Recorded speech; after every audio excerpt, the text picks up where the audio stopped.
Hi friends, welcome back to అక్క చెల్లి ఒక్క కూతురు. సంక్రాంతిని మనం పెద్ద పండగ అని పిలుచుకుంటాము, బాగా జరుపుకుంటాం కదండి. సంక్రాంతికి అందరూ కామన్గా వండుకునేది అరిసెలు కదండి. అరిసెలు అంటేనే సంక్రాంతి, సంక్రాంతి అంటేనే అరిసెలు. కానీ గోదావరి జిల్లా వాళ్ళు అరిసెలతో పాటు పొంగడాలు, పాకుండలు కూడా వండుకుంటారండి. అవి లేకపోతే వాళ్ళు అసలు పండగే చేసుకోరనమాట. ఈ పండగనే కాదండి, ఏ ఫంక్షన్ అయినా సారి పెట్టాలన్నా పొంగడాలు, పాకుండలు ఉండాల్సిందే అనమాట. పొంగడాలు ఇంచుమించు అరిసెలు చేసినట్టేనండి. కానీ పాకం సమస్య ఉండదనమాట. అరిసెలకేమో పాకం రాకపోతే గట్టిగా అయిపోయి టేస్ట్ బాగోవు కదండీ. పొంగడాలకి అలా ఏమి ఉండదనమాట. ఇంకా పొంగడాలు ఎలా చేయాలో చూద్దామా అండి? ఇవి ఇంచుమించు అరిసెలు చేసుకున్నట్టే అని చెప్పాను కదండీ. అరిసెల్లాగే దీనికి కూడా ఒక రోజు ముందే బియ్యం నానబెట్టుకోవాలి. బియ్యాన్ని శుభ్రంగా కడిగి ఒక రోజంతా నానబెట్టుకొని నీళ్ళేమీ లేకుండా బియ్యాన్ని మిల్లుకు పంపించుకొని, ఇలా పిండి ఆడించుకొని, ఇలా జల్లించుకొని, ఆ పిండి తడి ఆరిపోకుండా ఇలా నొక్కుకొని మూత పెట్టుకొని ఉంచుకోవాలండి. ఇక్కడ వరకు సేమ్ అరిసెల్లాగే. తర్వాత బెల్లాన్ని చితక్కొట్టుకొని పొయ్యి మీద పెట్టుకొని కొన్ని నీళ్లు పోసుకొని పాకం రెడీ చేసుకోవాలి. పాకం వచ్చిందో లేదో తెలుసుకోవాలంటే ఈ బెల్లం పాకాన్ని నీళ్ళల్లో వేస్తే ఇలాగా దగ్గరగా ఉండలా వస్తే పాకం రెడీ అయిపోయినట్టేనండి. అప్పుడు స్టవ్ ఆఫ్ చేసుకొని బెల్లం పాకంలో తడి బియ్యం పిండిని కొంచెం కొంచెం వేసి చలిమిళ్ళ తయారు చేసుకోవాలి. కిలో బియ్యం పిండికి అరకిలో బెల్లం పడుతుందండి. ఇక్కడ కొంచెం బియ్యం పిండి ఎక్కువే ఉంచుకోవడం మంచిదండి. ఒక్కొక్కసారి బెల్లంలో ఎక్కువ బియ్యం పిండి పడుతుందన్నమాట. అందుకే కొంచెం ఎక్కువ పిండి ఉంచుకోవడం మంచిదండి. ఇలా మొత్తం కలిపాక కూడా ఇంకొంచెం వెయ్యాలని చెప్పారని ఇంకొంచెం వేసామన్నమాట.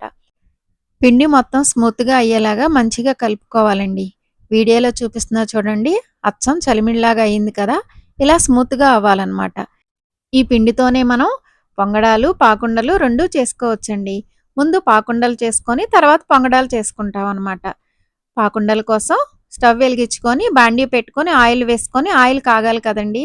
ఈ లోపల మనం వేడి నీళ్ళు కూడా కాచుకొని పక్కన పెట్టుకోవాలి. తర్వాత ఈ పిండిలో పైన కొంచెం నూనె గాని, నెయ్యి గాని వేసుకోవాలండి పిండి స్మూత్‌గా ఉండటం కోసం.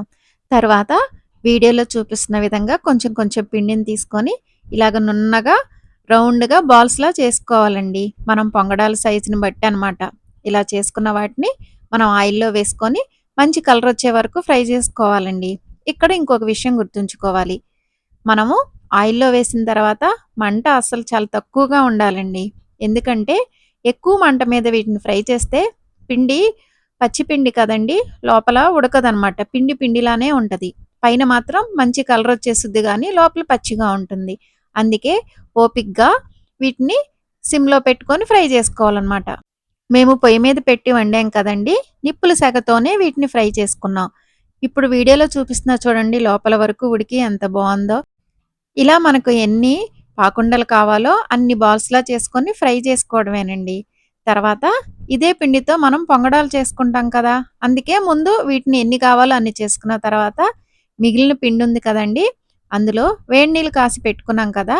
ఆ నీళ్లు కొంచెం కొంచెం పోసుకుంటూ వీడియోలో చూపిస్తున్న విధంగా కలుపుకోవాలనమాట. ముందు గంటెతో కలుపుదామని ట్రై చేశామండి.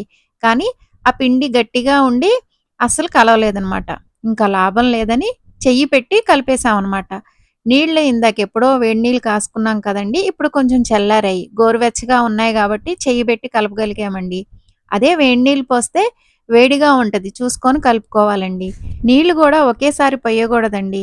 కొంచెం నీళ్లు పోసుకుంటూ, కలుపుకుంటూ, ఇంకొన్ని నీళ్లు పోసుకుంటూ మనకెంత చిక్కదనం కావాలో అంత చిక్కదనం వచ్చే వరకు కలుపుకోవాలండి. ఒకేసారి పోసుకుంటే పిండి జారైపోయి వాటిని నూనెలో వెయ్యగానే విడిపోతాయంటండి. లేపోతే చీదుతాయంటండి. అందుకనే నీటిని చూసుకుంటూ కలుపుకోవాలండి. మనకు ఫస్ట్ టైమ్ అయితే సరిగ్గా అర్థమవ్వదండి. పిండి కొంచెం గట్టిగా ఉన్నా పర్వాలేదు గానీ, మరీ నీళ్ళలా అవ్వకూడదండి. అది చూసుకోవాలనమాట. ఇలా కలుపుకున్న పిండిని ఆయిల్‌లో వేసి ఫ్రై చేసుకోవడమేనండి. అరిసెలు చేయడానికైతే మనకి సాయంగా నలుగురు, ఐదుగురు కావాలి కదండీ! వీటి కోసమైతే ఎవ్వరు అవసరం లేదండి. ఒక్కళ్ళైనా చేసేసుకోవచ్చనమాట. పిండి కలపడం అయిపోయింది చూడండి. వీడియోలో చూపిస్తున్నాను. పిండి ఆ విధంగా ఉండాలండి. మరీ లూజ్‌గా కాకుండా, మరీ గట్టిగా కాకుండా. ఇప్పుడు ఇందులో చిన్న గిన్నె గాని, లేకపోతే ఇది చూడండి చిన్న గ్లాస్ గాని పెట్టుకొని, మనం ఈ పిండిని డైరెక్ట్‌గా కాగి ఉన్న ఆయిల్‌లో వేసుకోవడమేనండి. వీడియోలో చూపిస్తున్నా చూడండి అలా అనమాట. వీటిని కూడా మన ఇష్టమైన సైజులో ఇలాగా చిన్న సైజులో 2 అన్నా వేసుకోవచ్చు. లేకపోతే ఒక్కటే పెద్దదైనా వేసుకోవచ్చండి మన ఇష్టం. ఆయిల్‌లో వేయగానే చూసారా ఎలా పొంగుతుందో? ఇలా పొంగుతుంది అంటే పొంగడం మంచిగా కుదిరిందనమాట. ఆయిల్‌లో పిండిని వేసిన తర్వాత ఒకవైపు ఫ్రై అయ్యే వరకు వీటిని తిప్పకూడదు. అసలు కదల్చకూడదండి. ఒకవైపు చూసారా మంచి కలరొచ్చాక ఇప్పుడు వేరే వైపు తిప్పుకోవాలనమాట. మంచిగా ఫ్రై అయ్యే వరకు ఉంచుకొని తర్వాత వీటిని తీసుకోవాలండి. వీటిని ఆయిల్‌లో వేసిన తర్వాత చాలా తక్కువ మంట మీద వీటిని ఫ్రై చేసుకోవాలి. ఎందుకంటే మనం పిండిని నీళ్లు కలిపి డైరెక్ట్‌గా ఆయిల్‌లో వేస్తున్నాం కదండీ! ఎక్కువ మంట మీద ఉడికిస్తే ఇవి లోపల వరకు ఫ్రై అవ్వండి. అందుకే తక్కువ మంట మీద ఓపికగా అన్నిటిని ఫ్రై చేసుకోవాలనమాట. అంతే పొంగడాలు రెడీ. ఇవి కొరకగానే కరకరలాడుతూ ఉంటాయండి. కానీ లోపల మెత్తగా ఉంటాయన్నమాట. ఇప్పుడు మనం పొంగడాలు గూడా వేసుకున్న తర్వాత ఆ గిన్నెలో కొంచెం పిండి ఉంటుంది కదండీ! అందులో ఇంకొంచెం నీళ్లు పోసి ఇలా పలచగా చేసుకోవాలి. ఇలాగా పలచగా అయిన పిండిలో చిటికెడు ఉప్పేసుకోవాలండి. ఆ బిట్టు మిస్ అయింది. ఇలాగా పలచగా ఉన్న పిండిని మనం ఆల్రెడీ పొంగడాలు ఫ్రై చేసుకున్నాం కదండీ! ఆ బాండీలో ఆయిల్ అంతా తీసేసి కొంచెం ఆయిల్ ఉంచుకొని ఆయిల్‌లో పలచగా చేసుకున్న పిండిని వేసుకొని ఇలాగ కలుపుతా ఉంటే దగ్గరికవుతుందండి. ఇలా ఆయిల్ పైకొచ్చి దగ్గరికయ్యే వరకు తక్కువ మంట మీద ఉడికించుకోవాలనమాట. ఎక్కువ మంట మీద ఉడికిస్తే పిండి లోపల ఉడకదు. తక్కువ మంట మీద దగ్గరికయ్యే వరకు ఉడికించుకొని పైన నెయ్యి వేసుకొని తింటే అచ్చం ఐస్ క్రీమ్ తిన్నట్టే నోట్లో వేసుకోగానే కరిగిపోతుందండి. ఇది కొంచెం సహనంగా, కొంచెం తక్కువ మంటతో ఉడికించుకుంటే టేస్ట్ బావుంటుందనమాట. ఒకప్పుడు ప్రతి పిండి వంట చేసినప్పుడు ఇలా వండేవాళ్ళండి. అంతేగాని దీన్ని స్పెషల్‌గా వండేవాళ్ళు కాదనమాట. అంటే ఇంట్లో చలిమిడి చేసుకున్నా, అరిసెలు చేసుకున్నా లాస్ట్‌లో ఇది వండేవాళ్ళండి. దీన్ని మేము ఉక్కిరి అంటాం. మీకిది తెలుసా అండి? మీరేమని పిలుస్తారో చెప్పండి? మా వీడియోస్ ఎలా ఉన్నాయండి? నచ్చితే లైక్ చేయండి. మా ఛానల్‌ని సబ్స్క్రైబ్ చేసుకోండి. Thanks for watching.